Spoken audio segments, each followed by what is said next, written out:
You know you shouldn't be in credit card debt. You know that if you buy something for $100 today and just do the minimum payments, it's gonna cost you $130 or $140 in a year and a half or 2 years. That's stupid. Financially, it makes zero sense and it's just being impatient.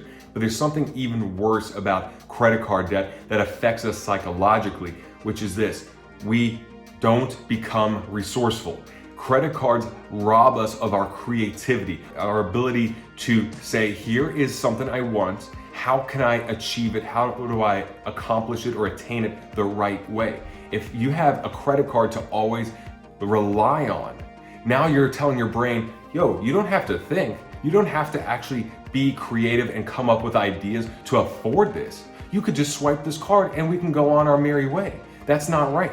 If you ever remember the show MacGyver, it was an 80s show that they rebooted a few years ago. This special agent can defuse bombs and do all sorts of crazy, awesome things with a rubber band and a little piece of gum and a little piece of paper and whatever random things. He was resourceful AF, super resourceful. You've got to be the same way. If you want a $500 outfit, the answer is not just no, the answer is how. How can this happen? All right, well, then I've got to rent out my room on Airbnb and make up that money. Or I've got to pay off this debt first and then I can afford it. Or I can do this, or I need to negotiate a raise. I've got to be resourceful, and you've got to eliminate credit card debt from the table. That means if you can't pay it off in full at the end of the month and it's not part of your budget, you gotta eliminate it. That's not the answer. That's kind of like saying, I want to be a top football player, but I'm just gonna inject a lot of steroids in me, and that way I don't have to work as hard.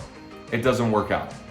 You gotta look at long-term versus short-term. How are you being more resourceful with saving, with spending, with investing? There are so many ways to do it. Challenge your brain so you do it the right way. For me, one example is I love going to thrift stores and just seeing what I can find. There's a couple books back there on that bookshelf I bought for $1, $2, $3 that are phenomenal books.